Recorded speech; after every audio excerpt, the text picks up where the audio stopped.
Olá, seja muito bem-vindo ao canal Adaptação na Prática TEA, onde aqui nós discutimos e mostramos estratégias práticas para adaptação escolar de alunos com autismo, para que você possa ver perto de você uma inclusão de verdade acontecendo. Para quem não me conhece, meu nome é Cristiane, eu sou pesquisadora, professora, e, sobretudo, mãe de uma menina linda que foi diagnosticada com autismo por volta de 2 anos, que hoje já está com 12, já está no Fundamental 2, graças a Deus, muito bem incluída.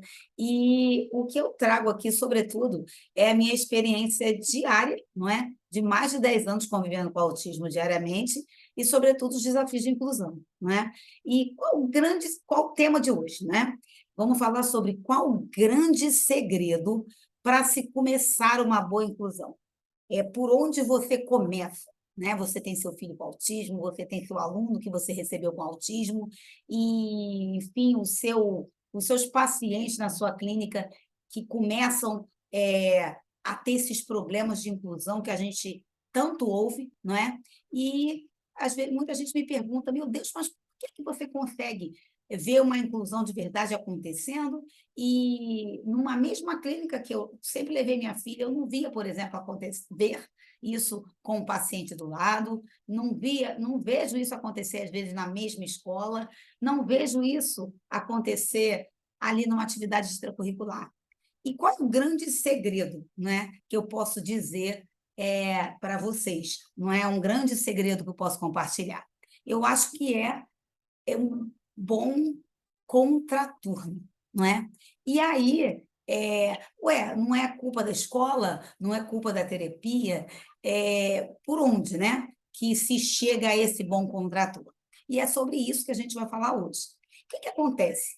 A criança normalmente é diagnosticada por volta dos 2, 3 anos de idade, que é uma época que ela ainda está no pré-escolar, né, no maternal, no jardim, e ela ainda não precisa de atividades educacionais tão pesadas, né?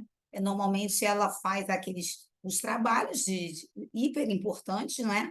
Da primeira fase do ciclo escolar, e é, até então está todo mundo incluído, não é? Porque é a brincadeira da rodinha, e a gente sabe que tem estratégias para, por exemplo, uma criança com autismo estar na rodinha, não é? Porque ela pode, por exemplo, todo mundo, a criança de 3 anos, normalmente neurotípica, ela já vai estar falando muito bem, né?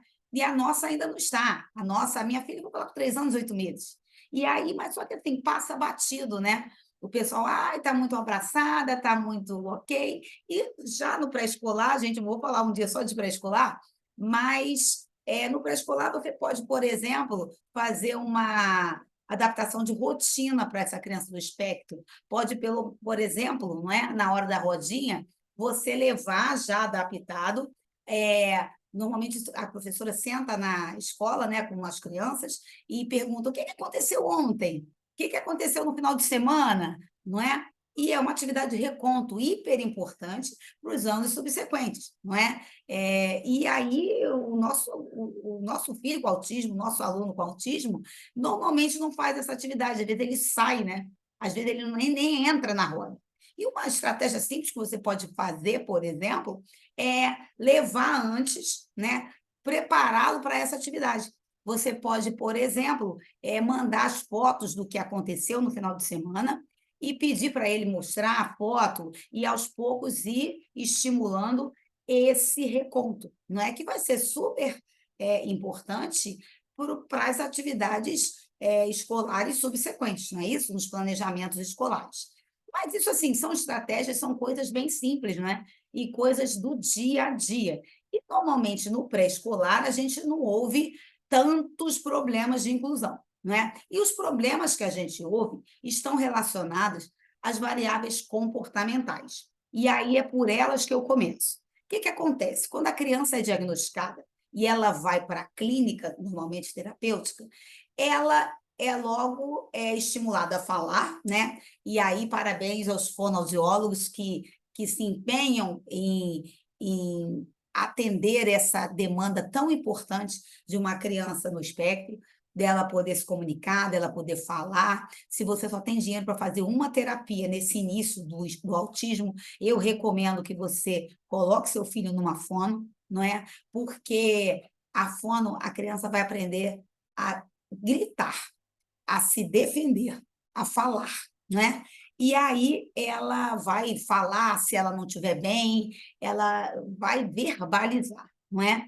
E quem tem um filho no espectro não verbal, os desafios são muito maiores, não é? Então, ser verbal ajuda muito esse prognóstico, não é? E, enfim, se você tem dinheiro para fazer só uma terapia, vá para a fono, né? E aí, vamos supor que a criança já está na fono, já está começando a falar, tal, e vai ter uma psicóloga, vamos supor, né, que tem uma psicóloga que vá mexendo nessas variáveis comportamentais, que isso vai sendo muito trabalhado na clínica, não é? Então, nesse início, é muito legal você ter o trabalho comportamental, não é? Porque você prepara a criança para a vida fora da clínica, que na realidade é o grande objetivo das terapias, não é? Mas aí passa essa fase, vamos supor que a criança está legal na fono, já está legal no comportamental, aí vai para a escola, para o Fundamental 1, para o início do Fundamental 1. Na realidade, o que acontece? Quando chega no final do pré-2, né, que tem aquela formaturinha, que já tem um monte de crianças já lendo, e as crianças do espectro normalmente não estão, né? Ali você já começa a ficar sem sono, porque o que acontece? Ali você já começa a ver que a demanda está aumentando, não é? Porque já no pré-2 já se tem o trabalho de cobrir, já se tem o trabalho de parir a letra, já se tem, a criança já está sendo introduzida para a alfabetização, né? E aí, como não existe, infelizmente, adaptações assim, caindo do céu, todo mundo fala logo assim, ah, deixa para lá, espera chegar no ano da alfabetização. Só que não. O que acontece? Você já precisa se antecipar, não é? Então, mexer nessa questão comportamental, mexer nessa parte de fono, enfim, tudo que no processo terapêutico já vai acontecendo, não é? E aí, mas quando chega no Fundamental 1, o que acontece? Não é? Logo no primeiro ano, né? A gente vê a turma indo embora e a criança indo também, mas indo com uma certa dificuldade. E aí, para pensar comigo, o que uma criança neurotípica, independente de uma criança, além do laudo, a gente faz? A gente deixa em casa vendo televisão o dia todo? No contraturno? Se a gente quer ajudar o nosso filho? Não. O que a gente faz normalmente? A gente contrata uma explicadora, a gente senta do lado para estudar, a gente pede ajuda, não é isso? E por que você, com um filho com atraso global de desenvolvimento, você com um filho que muitas das vezes vai estar falando o alfabeto em espanhol, em inglês, e você não vai fazer isso? Então, a primeira grande dica que eu faço e recomendo aqui para vocês é olhar para o seu filho como uma criança, além do laudo, para o seu aluno, além do laudo. E aí o que acontece é que isso que se precisa desse suporte escolar normalmente não é feito nas clínicas terapêuticas. E aí, quem me acompanha, segue, me ouve falar muito do trinômio, que é o quê? Escola, família e terapia. E aí, se esses três lados não conversam entre si, pior ainda, porque isso aí fica mais difícil de ser trocado, não é? Então, se você está com seu filho lá no primeiro ano, por exemplo, segundo ano, no ano, na idade que for, quanto mais dialogando estiverem essas três partes desse trinômio, melhor para a inclusão. É hiper necessário que isso aconteça. Eu falo isso aqui muito. E não é à toa. Por quê? Porque, primeiro, tem muita coisa para ser feita. Cada lado tem que fazer um pedaço.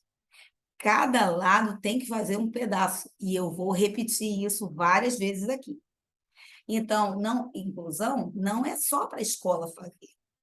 Inclusão não é a terapeuta que faz. Reforço escolar, por exemplo, não é normalmente a clínica terapêutica que faz. Então, a gente, como familiar, o que que faz, né? O que que houve? Ai, tem que colocar 20 horas na clínica, o contraturno inteiro, entope a criança de terapia. Aí a criança fica 4 horas na escola de manhã, vem, almoça correndo e vai para uma clínica. E aí fica numa clínica, às vezes, de 1 às 5. Que horas que ela vai fazer o trabalho de casa? Que horas que ela vai ser criança? Que horas que ela vai brincar com você? Se uma criança neurotípica, que tem, às vezes, um atrasozinho, tem aquela dificuldade normal de uma classe de alfabetização, por exemplo, ela já precisa sentar, fazer o trabalhinho de casa com a mãe do lado. Você imagina a nossa criança do espectro. Então, é isso que me incomoda e eu fiz questão de fazer esse vídeo aqui para elucidar para vocês. E não é maldade, porque a gente fala aqui não no sentido de apontar um lado ou outro, muito pelo contrário, para ajudar vocês, porque como eu queria ter ouvido isso quando ela estava lá com 5 anos de idade. Porque eu levava para A, B e C, e ainda eu chegava em casa e eu ainda pressentia a necessidade disso. Graças a Deus, eu estava do lado de professores, eu já venho da área, estou agora na área de educação, mas já achava estranho uma criança como ela, por exemplo, não ter esse suporte, não é? E eu via, por exemplo, que nas clínicas terapêuticas esse suporte também não acontecia. Ou se acontecia, não acontecia no nível que ela precisava. Não é isso? A gente, quando contrata, por exemplo, um explicador, a gente pede para ele ir 2 vezes, né? Tem aqueles esqueminhas de explicadora, 2 vezes na semana, 3 vezes na semana. Mas qual é o grande problema do espectro? Quando você chega para uma explicadora e diz que o seu filho está no espectro, você acha que ela vai querer ficar com o seu filho? Ela vai fazer de tudo, muitas das vezes, porque ela vai achar, sobretudo, que ela não sabe trabalhar com a criança do espectro. Então, não é nem maldade, ela fica com medo de não estar ajudando. E aí, um recado para vocês, educadoras, explicadoras, professoras. Vocês vão aprender aqui com a gente. E as coisas que eu mostro lá, vocês veem que não é nada de um planejamento de um foguete da nave, né? Como o espectro autista aprende? Com repetição, não é? E aí está o grande segredo da inclusão. O que que acontece? Quando a criança está no primeiro ano, segundo, ela ainda vai caminhando com a turma. Um pouco atrás, mas ainda vai. Se esse suporte não é feito, quando chega no terceiro, ela perde o bonde. Ela perde a inclusão. Por quê? Porque ela ainda está terminando de alfabetizar. E aí, quando chega no terceiro ano, no quarto ano do fundamental, se a família ou alguém não se capacitou para fazer uma adaptação, não se capacitou para entender como essa criança aprende, e essa criança e esse contraturno foi melhorado, aí esse delay, né? Esse déficit, essa diferença vai aumentando. E aí que a gente vê, ao nosso lado, infelizmente, diversos casos de famílias que, poxa, correm atrás para caramba, crianças que ficam hiper cansadas, andando para A, B e C, e, e ainda morrendo na beira da praia. E aí é algo que me dói muito, não é? E é um dos motivos que eu faço canal aqui.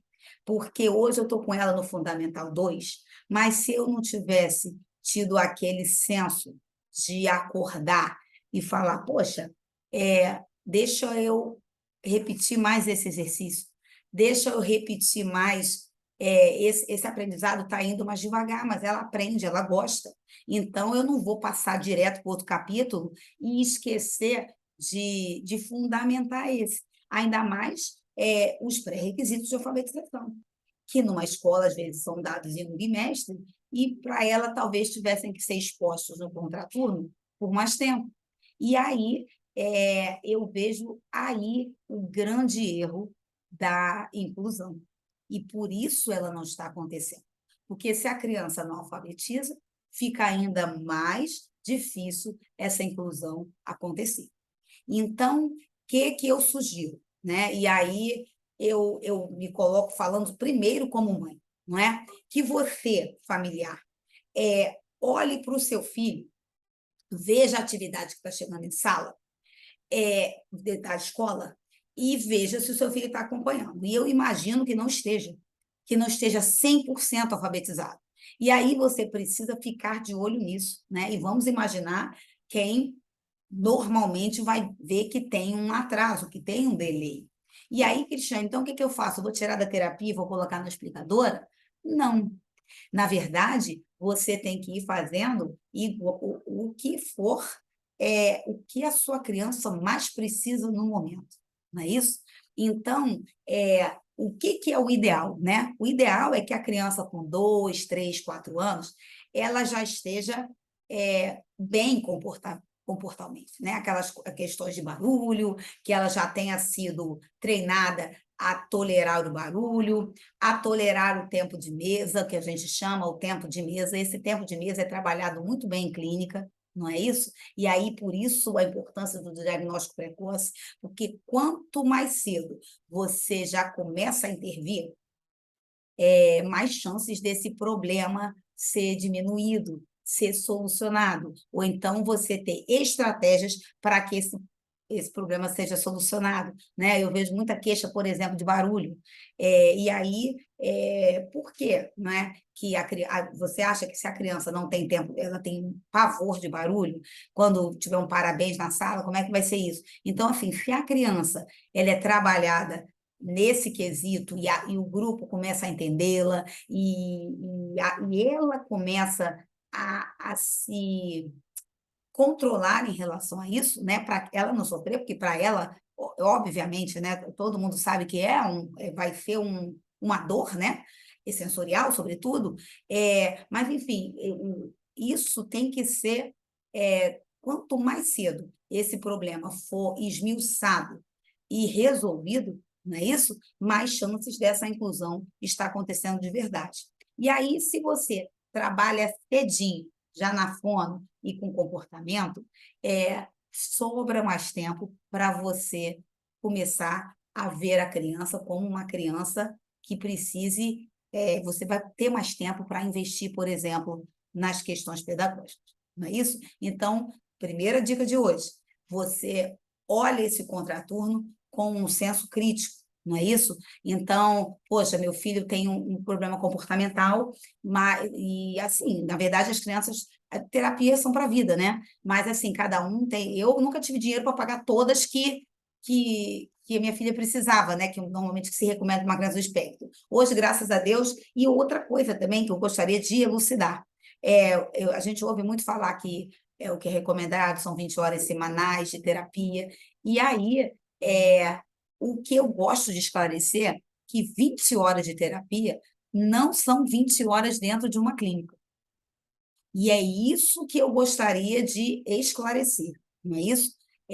Hoje, o que eu tenho é a minha supervisora, que ela me supervisiona e me passa trabalho de casa, não é isso? Que é o que a ciência manda fazer.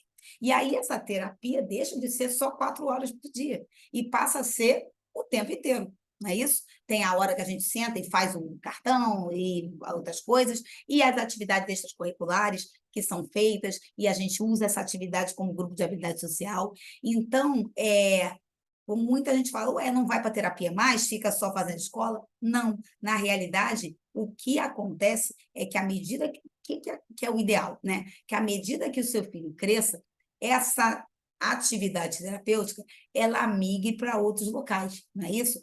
Há pesquisadores que defendem com muito louvor que esse ABA, que essa terapia comportamental, seja feita na escola, não é isso? Eu, particularmente, acho isso muito lindo no papel, mas na prática você não tem professor terapeuta. Então, você pode sim trabalhar essas habilidades na escola, mas no 1 a 1 realmente é no contraturno, não é isso? Mas sim, ter essa intervenção e ter essa olhada.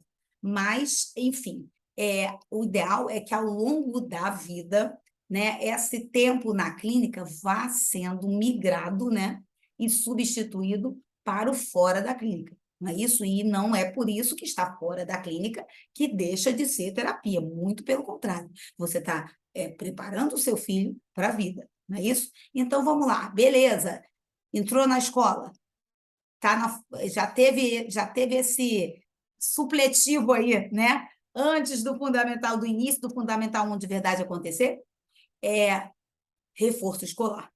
E aí, então, reforço escolar, vou pegar qualquer um. Primeira coisa, e aí eu vou falar o que aconteceu comigo. E aí eu quero que, sobretudo, o que é o melhor para mim? O que você puder fazer.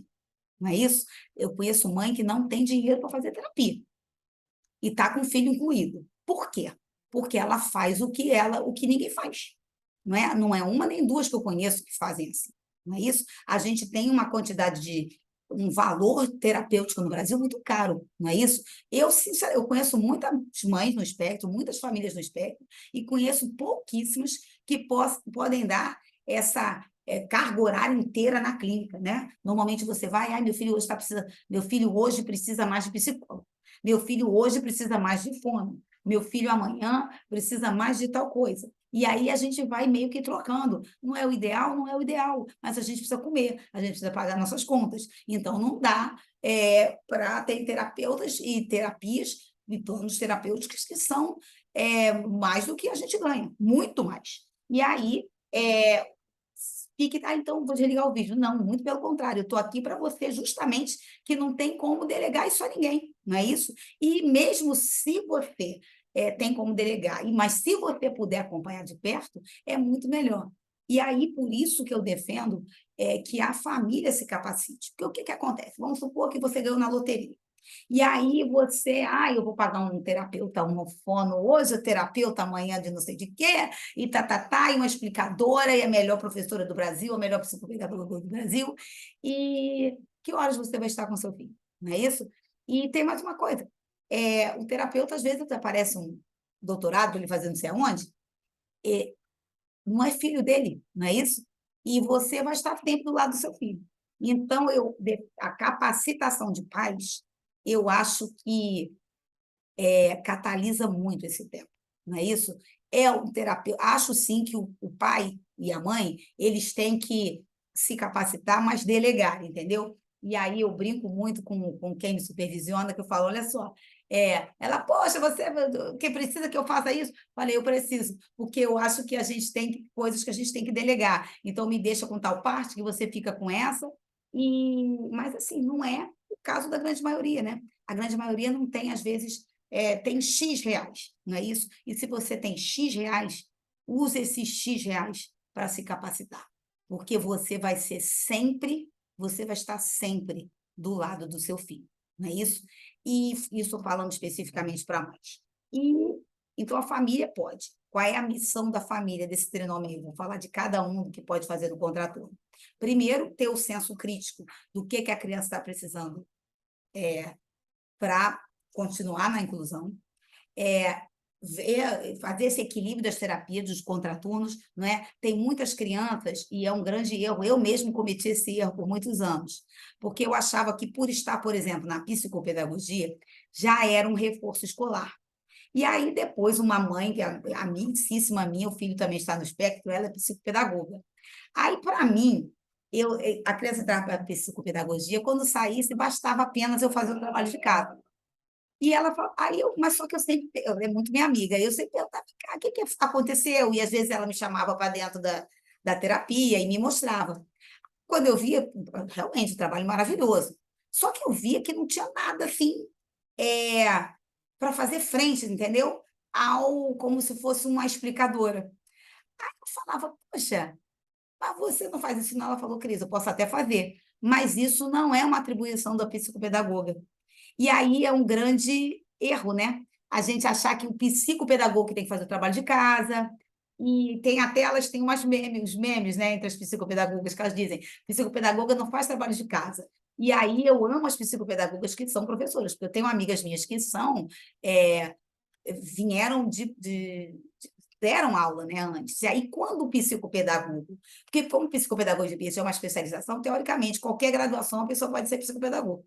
Mas quando ele é professor, é diferente, né? Porque eu tenho muito boa impressão quando o psicopedagogo é professor, porque ele tem essa olhada do que você precisa fazer no contraturno.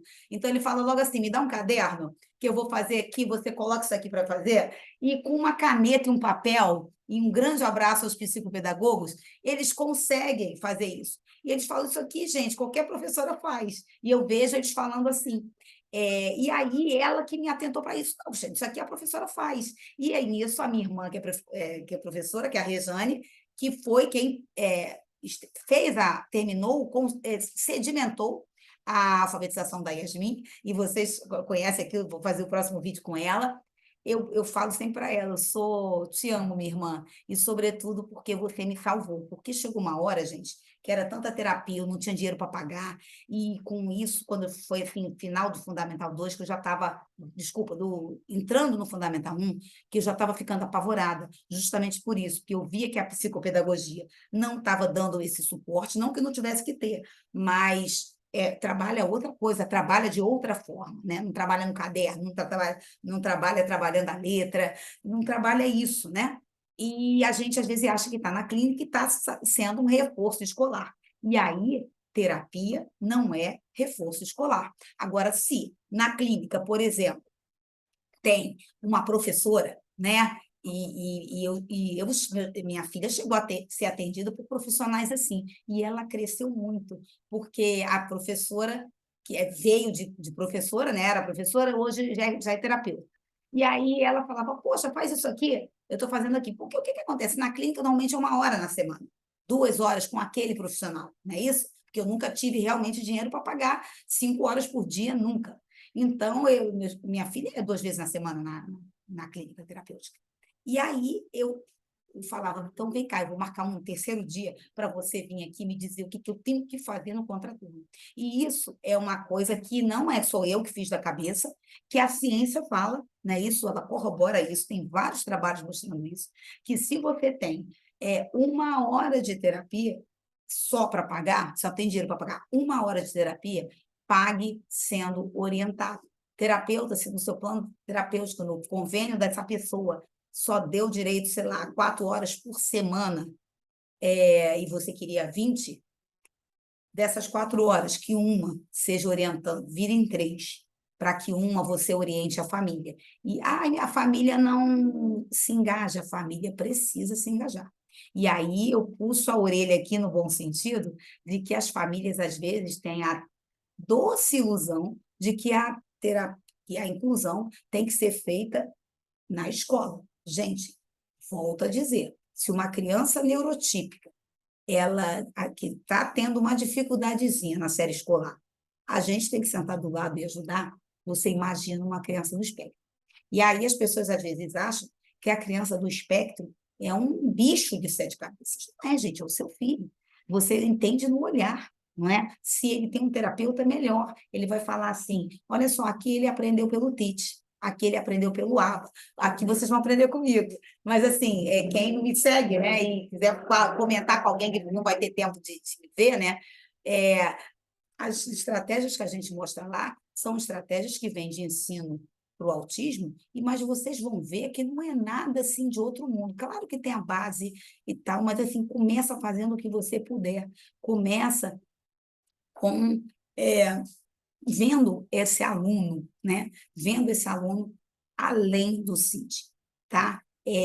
Entender que ele aprende, sim, muito, e quando aprende não esquece mais, né? Eu nunca esqueci dessa frase que eu ouvi num curso que eu fiz na AMA, lá de São Paulo, que é de Associação de Amigos do Autista, né? Lá eles têm uns cursos maravilhosos de capacitação de educação, e uma das orientadoras lá falou assim para mim: os autistas, eles têm uma mente prodigiosa, e o pessoal não sabe aproveitar isso. E essa mente só tem que se tornar funcional. E isso eu vejo aqui diariamente, né? Que umas vezes um mapa mental que eu mostrei lá atrás, né? Quando ela pega, ela lembra na hora, porque exatamente isso, é uma mente prodigiosa. Não é à toa que o símbolo do autismo é um quebra-cabeça, e também eles amam quebra-cabeça, amam imagens, amam posições, e isso vem dessa mente prodigiosa, né? Então, família, se atente ao contraturno, se atente, olha a criança como criança, não é isso? E aí você tem uma amiga sua que é explicadora, você senta do lado dela, né? E fala, amiga, o que que eu posso fazer aqui? E aí você ir mapeando, a gente vai te ajudar muito por aqui, mas assim, ter esse senso crítico de que, se for o caso, diminui um pouco a terapia na clínica, não é? E pede para essa psicopedagoga, por exemplo, te dar uma orientada e o que fazer em casa, para que esse livro da escola não fique de lado, não é? Para que ele possa acompanhar o conteúdo escolar e vai ser a primeira virada de chave para vocês garantirem uma boa inclusão, tá bom? Criança tem que ter tempo para brincar, tem que ter tempo para reforçar, vai precisar sentar do lado sim, e é o que eles precisam. O mediador é fundamental nessa parte, porque o mediador, normalmente, é alguém que, se é alguém que vive ali na escola, ele tem muitas essas dicas, né? Eu peguei muitas dicas das mediadoras que passaram por mim, que, graças a Deus foram poucas, mas aquela dica de educação, sabe? Quando aí elas falavam, poxa, a primeira mediadora da Yasmin, ela falou assim para mim, Cristiane, não vou citar nomes, obviamente, eu ia numa terapeuta, que eu também não vou citar o nome, falo, Cristiane, você está gastando dinheiro à toa. Vem aqui, fala com alguma professora aqui que eu conheço, e ela vai no contraturno na sua casa, né? Porque foi uma época que a Rejane estava com 2 matrículas e ela não estava podendo mais ir lá em casa. E aí eu fiz isso, né? E aí eu tirei da tal terapia, que teoricamente ia fazer minha filha alfabetizar, que me cobrava uma fortuna, guardei o resto do dinheiro para a gente viajar, e, e ela alfabetizou assim, terminou de alfabetizar em 2 meses. E aí é uma chance, se você puder, de repente, falar com o professor da escola do seu filho, vem cá, tem um horário que você possa aqui me ajudar, ou tem alguma professora, porque se é uma pessoa que o seu filho já conhece, vai ajudar muito, né? Já aconteceu isso comigo, né, de eu ter esse suporte de uma professora amiga minha, da própria escola, ir no contraturno na minha casa, e fazer esse suporte, né? Para quem não sabe, o Jasmine faz Kumon, mas que também me ajuda muito, porque é um método que tem todo dia um trabalho de casa, então todo dia chega o trabalho e está lá e é associado ao nível. Então, assim, essa estratégia de reforço escolar, não é? E um reforço escolar, por quê? Porque esse reforço escolar, ele vai estar individualizado, não é isso? Então, se é um Kumon, se é uma explicadora, ou se é o que quer que seja, ele é um método individualizado que tem uma métrica e que o professor, por exemplo, ele sabe, ó, está lendo 5 palavras em 1 minuto, né? A semana que vem está lendo 7, então está progredindo. Então, sempre não fazer algo aleatório, fazer algo com com métrica, com avaliação, e a gente vai fazer vídeo já já sobre isso aqui, tá bom? Quanto a terapeuta, eu acho que ser, sobretudo, honesto, né? E dizer, olha, eu prefiro olhar para o aluno, para o aprendiz, não é? Para o seu paciente, como um ser humano. E eu vejo, infelizmente, algumas pessoas não fazendo isso, querendo ver o número, não é? Eu conheço terapeutas maravilhosas, mas a gente ouve também cada história que dói no coração, não é? E é tempo, gente, tempo é a variável mais importante desse século. Então, assim, veja, seja honesta de dizer o que a criança precise mais, nem que para isso ela precise sair um pouco da sua clínica. Pense nisso, porque você às vezes até aprende que tem que ficar lá todo dia, 5 horas na clínica, e você é, vai ver que essa criança ainda vai precisar dar conta de uma demanda escolar e que vai ser super importante ela dar conta dessa demanda escolar para essa inclusão continuar acontecendo e a sua terapia ir para a escola. Mas a sua terapia só vai poder ir para a escola se ela estiver conseguindo ir para a escola com dignidade. Então, faça o que for possível para essa alfabetização acontecer, né? As crianças alfabetizadas, elas já têm dificuldade nas adaptações, porque elas não chegam, né, está diminuindo, que eu estou aqui agora ajudando vocês e vou mostrar muita coisa aqui, eu já estou muito feliz com o que eu estou recebendo, que o pessoal já está começando a fazer. Mas assim, se a criança precisa estar falando isso, a criança vai precisar ter esse reforço escolar. Então, esse é o meu recado de hoje, não é? O que vai garantir a boa inclusão é o contraturno. E aí, se esse contraturno está equilibrado, esse educacional está tendo um reforço, o comportamental e, e a fala está vindo, ou já chegou, mas não chegou ainda a contento, mas já está lá um pouco, né? E já tá caminhando, está evoluindo, né? A criança vai estar evoluindo ao longo da infância. É, e essa inclusão um vai reforçar o outro, não é isso? A escola precisa da terapia e precisa da família, e vice-versas, né? Cada parte desse trinômio, a terapia precisa de uma boa família, de uma família engajada e de uma escola parceira que dialogue, não é? E a família precisa desses dois lados querendo dialogar com ela, querendo ouvi-la e passando o trabalho de casa, sim, para essa família. Então, grande abraço para vocês, muito obrigado aí pelo feedback que eu venho recebendo e não falta assunto, não é isso? Adaptação na prática TEA. Grande abraço.